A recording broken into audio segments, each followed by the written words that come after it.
स्वागत है आपका। आप देख रहे हैं इंडिया न्यूज हरियाणा। मैं हूं आपके साथ प्रीति सिंह। बुलेटिन की शुरुआत करते हैं आगाज बड़ी खबर के साथ। कोरोना का फिर से नया रिकॉर्ड सामने आया है। कोरोना से जुड़ी बड़ी जानकारी आप तक पहुंचा रहे हैं। एक दिन में सामने आए हैं 82,860 नए केस। 24 घंटे में 1,026 लोगों की मौत। बड़ी और अहम जानकारी से आपको रूबरू करा रहे हैं। और कुल संक्रमित का जो आंकड़ा है 38,48,968 पहुंच गया है। तो बड़ी और अहम जानकारी से आपको रूबरू करा रहे हैं। देश में अब एक्टिव केस हैं 8,13,489, यानी कि तेजी से आंकड़ों में इजाफा देखने को मिल रहा है। कोरोना का एक बार फिर से नया रिकॉर्ड। एक दिन में 82,860 नए केस सामने आए हैं। तो देश में तेजी से महामारी फैल रही है। 24 घंटे में 1,026 लोगों की मौत हो चुकी है और कुल संक्रमितों का जो आंकड़ा है 38,48,968 पहुंच गया है, यानी कि देश में अब एक्टिव केस 8,13,000 से ज्यादा है। तो कोरोना का फिर से एक नया रिकॉर्ड सामने आया है। तो बड़ी और अहम जानकारी कोरोना से जुड़ी आप तक पहुंचा रहे हैं और लगातार तेजी से आंकड़ों में इजाफा देखने को मिल रहा है और वाकई चिंता का विषय है। 24 घंटे का जो आंकड़ा है वो स्थिति को चिंताजनक बना रहा है और लगातार तेजी से इन आंकड़ों में इजाफा देखने को मिल रहा है। 24 घंटे में 1,026 लोगों की मौत हो गई, लेकिन एक दिन में 82,860 नए केस सामने आए हैं। कोरोना का फिर से एक नया रिकॉर्ड। बड़ी और अहम जानकारी से हम आपको रूबरू करा रहे हैं। एक दिन में सामने आए हैं 82,860 नए केस। 24 घंटे में 1,026 लोगों की मौत हुई है और कुल संक्रमित का जो आंकड़ा है 38,48,968 पहुंच गया, यानी कि देश में अभी एक्टिव केस 8,13,489 हैं।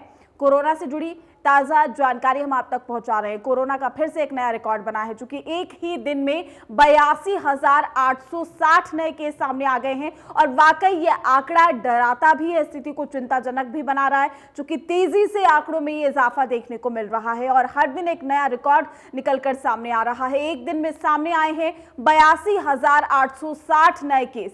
बड़ी और अहम जानकारी कोरोना से जुड़ी। 24 घंटे में 1,026 लोगों की मौत हुई है और कुल संक्रमित का जो आंकड़ा है 38,48,968 पहुंच गया है। तो बड़ी और अहम जानकारी से आपको रूबरू करा रहे हैं इस वक्त की।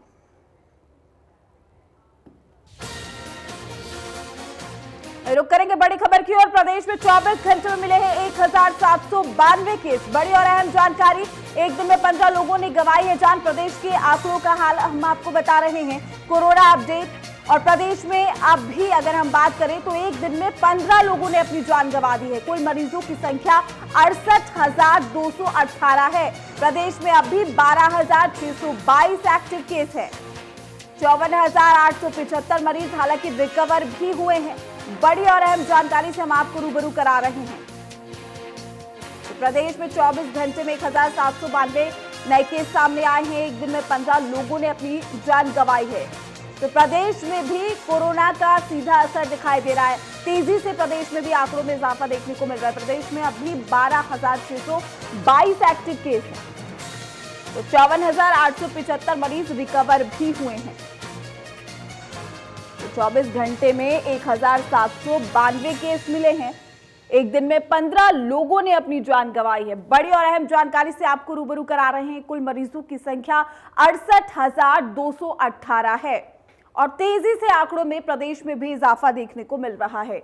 54,875 मरीज हालांकि रिकवर भी हुए हैं। तो बड़ी और अहम जानकारी कोरोना से जुड़ी। प्रदेश में भी 24 घंटे में 1,792 केस सामने आए हैं। एक दिन में 15 लोगों ने अपनी जान गंवा दी है।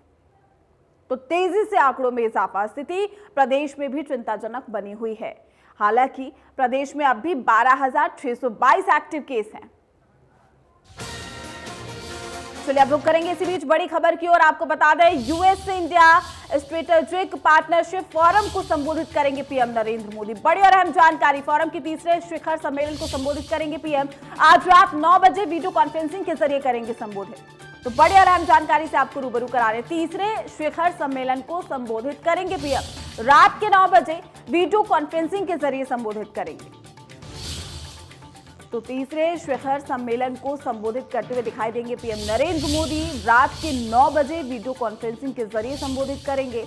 और साथ ही आपको बता दें केस ये उनका तीसरा संबोधन होगा। यूएस इंडिया फोरम को संबोधित करेंगे पीएम नरेंद्र मोदी। तीसरी बार यूएस इंडिया स्ट्रेटेजिक पार्टनरशिप का शिखर सम्मेलन है और तीसरे शिखर सम्मेलन को संबोधित करेंगे पीएम नरेंद्र मोदी। बड़ी और अहम जानकारी से आपको रूबरू करा रहे हैं। रात के 9 बजे वीडियो कॉन्फ्रेंसिंग के जरिए करेंगे संबोधित। तो तीसरे शिखर सम्मेलन को संबोधित करेंगे पीएम नरेंद्र मोदी। आज रात के 9 बजे उनका संबोधन वीडियो कॉन्फ्रेंसिंग के जरिए यूएस इंडिया फोरम को संबोधित करेंगे पीएम नरेंद्र मोदी। बड़ी और अहम जानकारी, यूएस इंडिया स्ट्रेटेजिक पार्टनरशिप का शिखर सम्मेलन है ये और तीसरे शिखर सम्मेलन को संबोधित करेंगे पीएम नरेंद्र मोदी। साथ ही वीडियो कॉन्फ्रेंसिंग के जरिए रात के 9 बजे उनका संबोधन। बड़ी और अहम जानकारी इस वक्त। तो बड़ी खबर से हम आपको रूबरू करा रहे हैं इस वक्त की यूएस इंडिया फोरम को संबोधित करेंगे पीएम नरेंद्र मोदी। तो यूएस इंडिया स्ट्रेटेजिक पार्टनरशिप का ये शिखर सम्मेलन है और तीसरे शिखर सम्मेलन को संबोधित करेंगे पीएम। और करीबन रात के 9 बजे वीडियो कॉन्फ्रेंसिंग के जरिए संबोधन उनका देखने को मिलेगा। तीसरे शिखर सम्मेलन को संबोधित करेंगे पीएम नरेंद्र मोदी।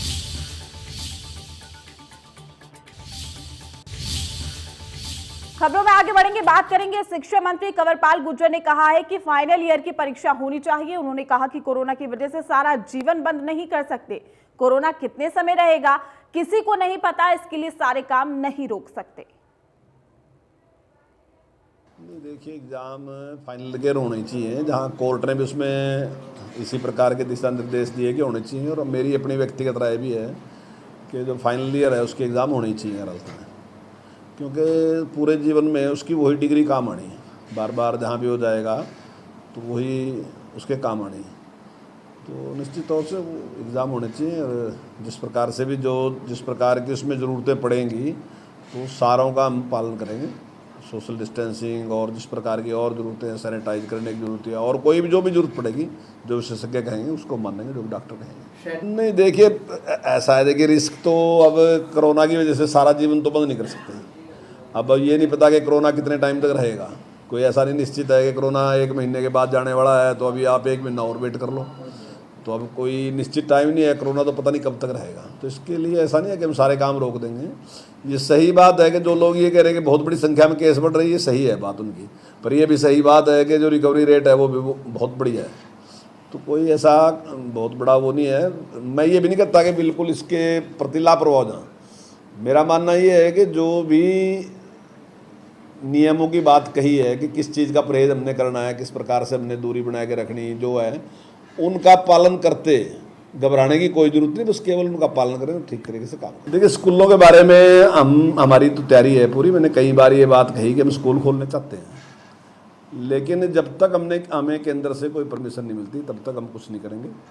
क्योंकि जब तक कोई जो केंद्र सरकार है वो विशेषज्ञों की राय लेके जब तक निर्देश नहीं थे, या वो फिर इस प्रकार का देके स्टेट अपने आप फैसला करेंगे।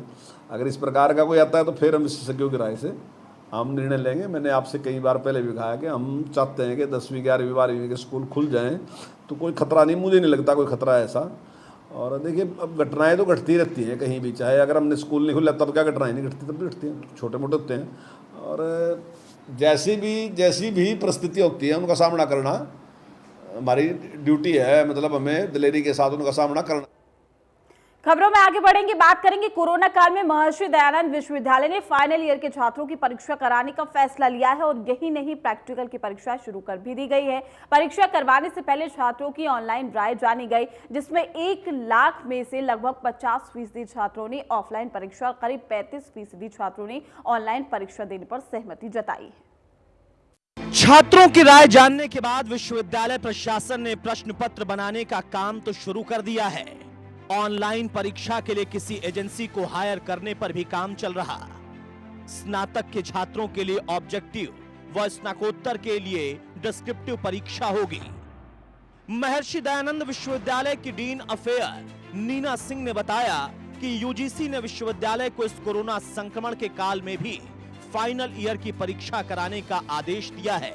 इसके मद्देनजर महर्षि दयानंद विश्वविद्यालय ने अपनी सारी तैयारियां पूरी कर ली हैं। एमडीयू में ग्रेजुएशन और पोस्ट ग्रेजुएशन के करीब 1 लाख विद्यार्थी हैं। इतने बच्चों की परीक्षा करवाना मुश्किल काम है, फिर भी छात्रों से राय ली गई है कि वो किस तरीके से परीक्षाएं देना चाहते हैं। ऑनलाइन राय में ये सामने आया है कि लगभग 50% छात्र ऑनलाइन परीक्षा देना चाहते हैं, जबकि लगभग 30% छात्र ऑफलाइन परीक्षा चाहते हैं। उन्होंने कहा कि यूजीसी के दिशा निर्देश के अनुसार स्नातक के फाइनल ईयर के छात्रों के लिए ऑब्जेक्टिव टाइप, जबकि स्नातकोत्तर के लिए डिस्क्रिप्टिव प्रश्न पत्र बनाकर परीक्षा ली जाएगी।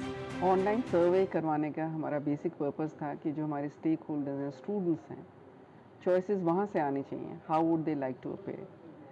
तो जो ऑनलाइन कॉन्फिडेंट हैं अपेयर होने के लिए वो ऑनलाइन देंगे। 1 लाख से ज़्यादा हमारे स्टूडेंट्स हैं पीजी और यूजी प्रोग्राम्स में, हमारे एफिलिएटेड कॉलेजेस में और हमारे एमडीयू, सीपास और यूटीडीज मेन कैंपस में। इसमें से 71 या 2000 जो हैं वो यूजी के बच्चे हैं, अंडर ग्रेजुएट के। इसमें नियरली 1/3 बच्चे हैं जो ऑनलाइन अपेयर होना चाहते हैं, जो रिमेनिंग हैं वो 2/3 जो हैं वो ऑफलाइन अपेयर होना चाहते हैं। तो उनके जो क्वेश्चंस होंगे वो एमसीक्यू बेस्ड होंगे। पोस्ट ग्रेजुएशन में 5 की बजाय 3 प्रश्नों के उत्तर ही देने होंगे। फिलहाल प्रैक्टिकल की परीक्षाएं शुरू कर दी गई हैं और उम्मीद है कि अक्टूबर महीने के प्रथम सप्ताह तक सभी परीक्षाएं पूरी हो जाएंगी। ऑनलाइन परीक्षा के लिए प्रश्न पत्र तैयार किए जा रहे हैं, लेकिन अभी तक कोई एजेंसी नहीं मिल पाई। जैसे ही एजेंसी फाइनल होगी, परीक्षाएं शुरू करा दी जाएंगी। Surendra Singh, India news, Haryana.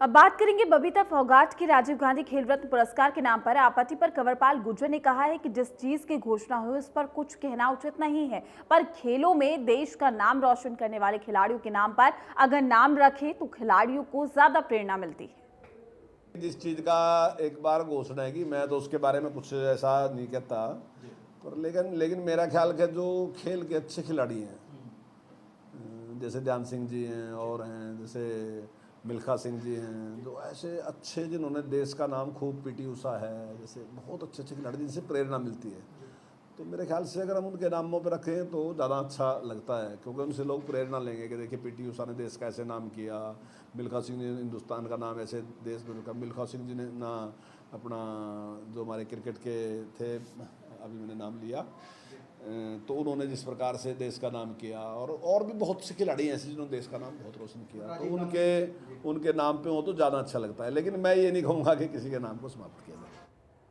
वहीं कांग्रेस विधायक जगबीर मलिक ने बबीता फोगाट के राजीव गांधी पर किए गए गैर जिम्मेदार ट्वीट का जवाब देते हुए कहा कि राजीव गांधी और उनकी मां देश के लिए शहीद हुए। बबीता फोगाट को एक खिलाड़ी होकर इस प्रकार के ट्वीट नहीं करने चाहिए।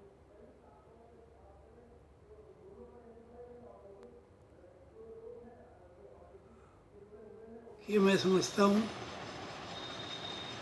बबीता फोगाट का इतना कद नहीं है कि वो खेल रत्न या भारत रत्न राजीव गांधी के बारे में इस प्रकार का कमेंट करें। वो देश के लिए शहीद हुए, उनकी माँ देश के लिए शहीद हुई, और उन्होंने आज का युग जो कंप्यूटर युग है, डिजिटल इंडिया है, उसके सूत्रधार राजीव गांधी थे, जिन्होंने जब कंप्यूटर लाए इसमें, तो बीजेपी वालों ने ये कहा था कि ये जो है देश में बेरोजगारी फैल जाएगी, और इसका विरोध किया था। बैलगाड़ी में चलकर इसका विरोध हुआ था कि ये कंप्यूटर को क्यों लाए, देश में बेरोजगारी क्यों फैला रहे। उस आदमी की सोच कितनी ऊंची थी। तो ये छोटी छोटी बचकानी बातों से जो है ना, इससे कोई वो नहीं होता। मैं समझता हूँ उसको ऐसा कोई कमेंट है इटली में भाला फेंकने वाला, इसको विड्रा कर लेना चाहिए, क्योंकि इन लोगों के बारे में ये घटिया राजनीति का सतर ना करना चाहिए। चलिए रुक करेंगे इसी बीच सोनीपत से बड़ी और अहम जानकारी से आपको रूबरू करा दे। इस वक्त की बड़ी और अहम जानकारी आप तक पहुंचा रहे सोनीपत से। सर दीनबंधु छोटूराम यूनिवर्सिटी में परीक्षाएं तो 10 सितंबर से शुरू होंगी परीक्षाएं। बड़ी और अहम जानकारी से आपको रूबरू करा दे, जहां ऑफलाइन ऑनलाइन होंगी ये परीक्षा और 10 सितंबर से ये परीक्षाएं शुरू होंगी। छात्रों को विकल्प चुनने का ऑप्शन भी है, ऑनलाइन या फिर ऑफलाइन। तो बड़ी और अहम जानकारी से आपको रूबरू करा रही यूनिवर्सिटी ने जारी की है डेटशीट को जारी कर दिया है यूनिवर्सिटी ने। तो बड़ी और अहम जानकारी, 10 सितंबर से शुरू होंगी सर दीन बंधु छोटूराम यूनिवर्सिटी में परीक्षाएं। सोनीपत से बड़ी खबर आप तक पहुंचा रहे हैं। 10 सितंबर से परीक्षाएं शुरू हो जाएगी और ऑफलाइन ऑनलाइन ये परीक्षा होंगी। छात्रों को ऑप्शन दिए गए हैं, छात्रों को ये विकल्प चुनने का ऑप्शन मिला है, ऑनलाइन या फिर ऑफलाइन। डेटशीट भी यूनिवर्सिटी ने जारी की है। बड़ी और अहम जानकारी आप तक पहुंचाने, कोरोना काल है, ऐसे में जो तमाम जो परीक्षाएं थी उनको रद्द कर दिया गया था, लेकिन अब इसी कड़ी में धीरे धीरे जिंदगी पटरी पर आती हुई दिखाई दे रही है।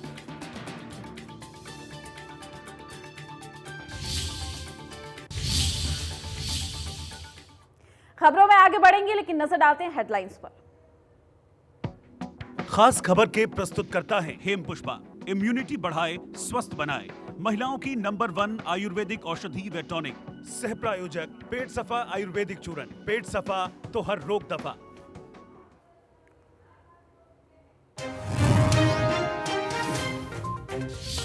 देश में कोरोना का फिर नया रिकॉर्ड, एक दिन में सामने आए 82,860 नए केस, 1,026 लोगों की मौत। कुल मरीजों की संख्या 38 लाख से ज्यादा, एक्टिव केस 8,13,000 के पार।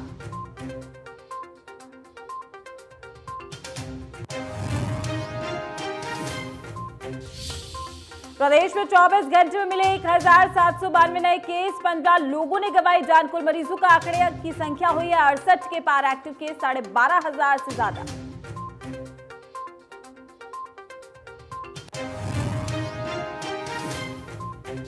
फरीदाबाद में 10 सितंबर से ट्रैक पर दौड़ेगी मेट्रो। सुबह 7 से 12 और शाम 4 बजे से 8 बजे रखा 2 शिफ्ट में मेट्रो चलाने का फैसला।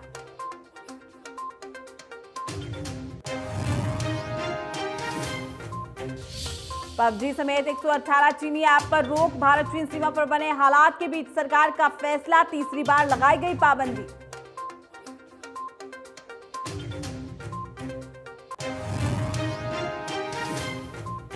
गुरुग्राम के निजी अस्पताल ने 10 घंटे में वसूला 36,000 का बिल। परिवार ने अस्पताल पर लगाया गुमराह करने का आरोप। कोलंबिया एशिया अस्पताल की सफाई, सिर्फ दवा और टेस्ट के चार्ज जोड़े गए।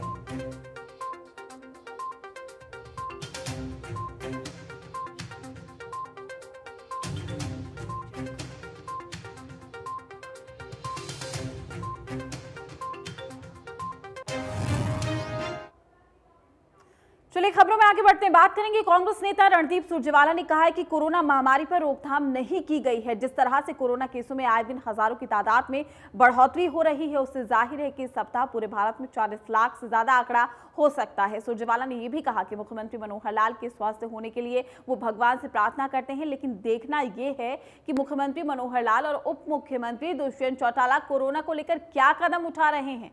सुरजेवाला ने यह भी कहा कि सरकार की ओर से आज तक भी एहतियात के तौर पर मास्क और सैनिटाइजर का वितरण तक नहीं किया गया। जहां जरूरत है वहां पीपीई किट तक उपलब्ध नहीं कराई गई। लोगों में कोरोना के प्रति दहशत बनी हुई है।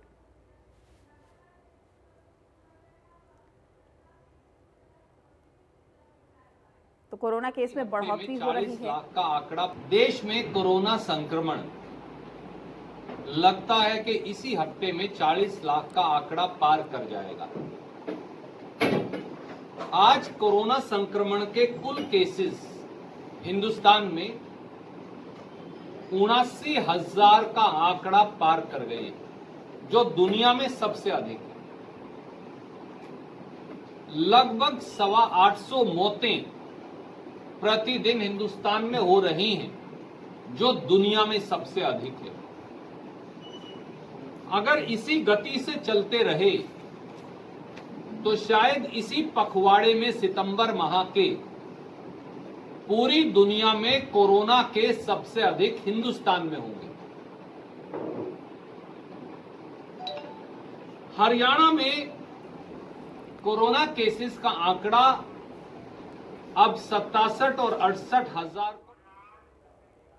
वहीं पूर्व केंद्रीय मंत्री विनोद शर्मा के दिशा निर्देश पर अंबाला में लगातार कोरोना के खिलाफ चल रही मुहिम में सहयोग किया जा रहा है। इसी कड़ी के तहत जब से लॉकडाउन हुआ है तब से लगातार विनोद शर्मा के निर्देश पर टीमें ग्रामीण अर्बन एरिया में जाकर सैनिटाइजर का छिड़काव और सैनिटाइजर की बोतलें वितरित कर रही हैं, जिसको लेकर लोगों ने विनोद शर्मा का आभार भी प्रकट किया है।